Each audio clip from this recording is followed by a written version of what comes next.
Matthew 17 and verse 1. After 6 days, Jesus took with him Peter, James, and John, the brother of James, and led them up a high mountain by themselves. There he was transfigured before them. His face shone like the sun, and his clothes became as white as the light.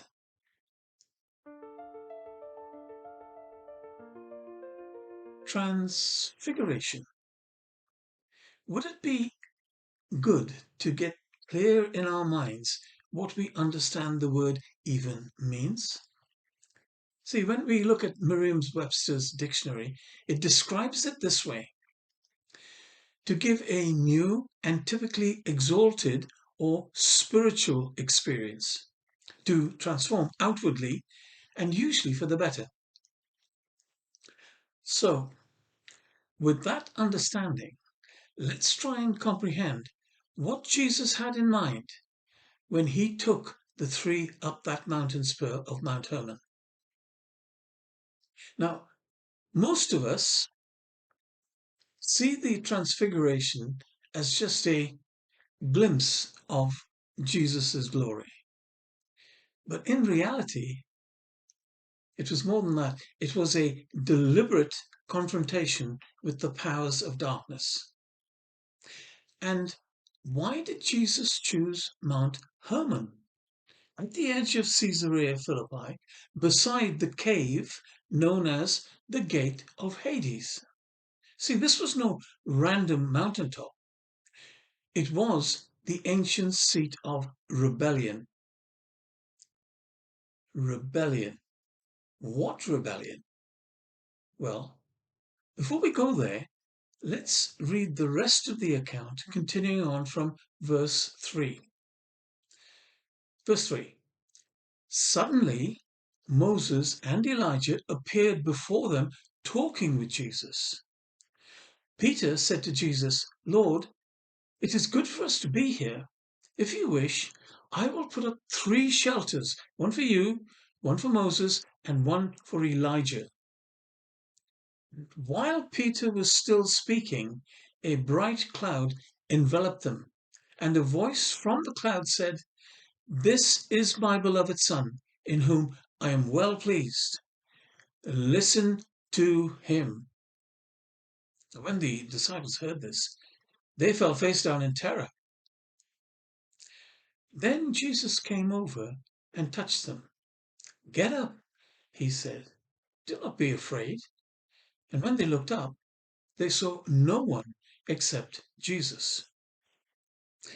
As they were coming down the mountain, Jesus commanded them, "Do not tell anyone about this vision until the Son of Man has been raised from the dead." Okay, now let's try and understand what was really going on here. After 6 days after what? Well, after Peter acknowledged, "You are the Christ, the Son of the living God." And remember, they were then standing at the gates of Hades the previous 6 days, 6 days previous. So when we read verse 1, after 6 days, Jesus took with him Peter, James, and John, the brother of James. Who might that be? Well, this unusual time marker stands out because the Gospels don't often specify such details unless they have a symbolic or a theological weight to it. The Transfiguration strongly echoes Sinai, Mount Horeb, a mountain, divine glory, Moses and Elijah appearing, a cloud, and God's voice. So thus, after those 6 days, well, they may deliberately parallel the Sinai narrative, presenting Jesus as the greater Moses. Exodus 24 and verse 16. Then we go to verse 2. That would make the day of the Transfiguration the 7th day.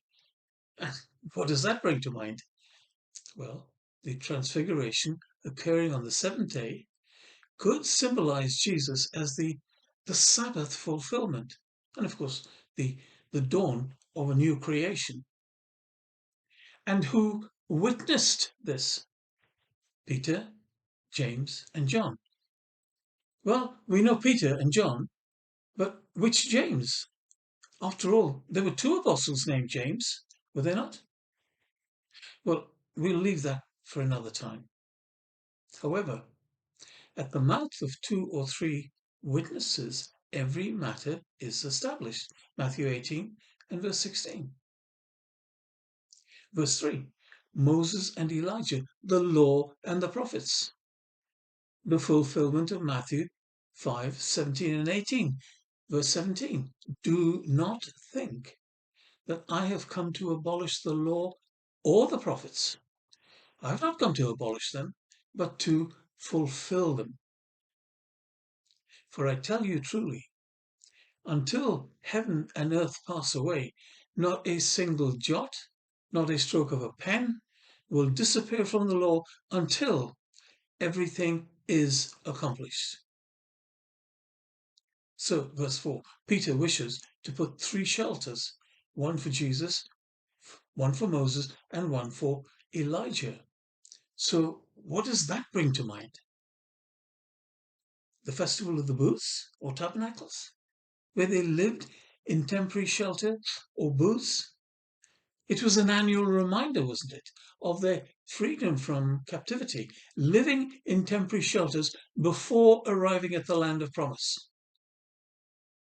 And that brings us to verse 5. The voice from heaven. Jehovah God's voice from heaven heard by three apostles. Now this voice was previously heard at the baptism of Jesus. This time by three witnesses, the three apostles, and reported additionally in the Gospels of Mark chapter 9 verse 7 and Luke 9 verse 35. And it was also attested to years later in Peter's second letter, chapter 1 and verses 16 through to 21. And so finally it brings us to verse 9. Do not tell anyone about this vision until the Son of Man has been raised from the dead. See Jesus once again instructing his disciples not to reveal he was the Son of Man, the Messiah of the Scriptures, until he was raised from the dead.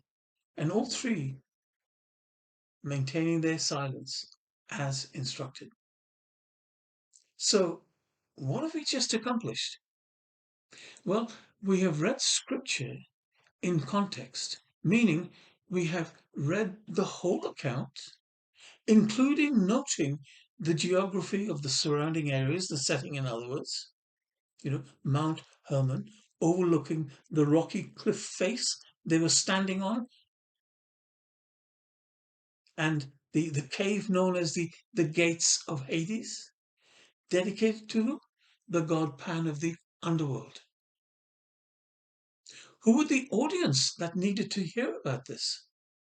Well, certainly the three apostles and the others when they came down off that mount. However, were any others that needed to know about that? Did they need to know what just happened? There were others. It seems there were.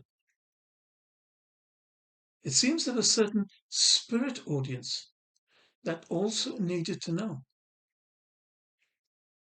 Now we're going to open that whole subject up in some detail in the next video on Thursday. So if you appreciate what the scriptures are revealing to us, please like, subscribe and share. And until the next time, thank you for watching.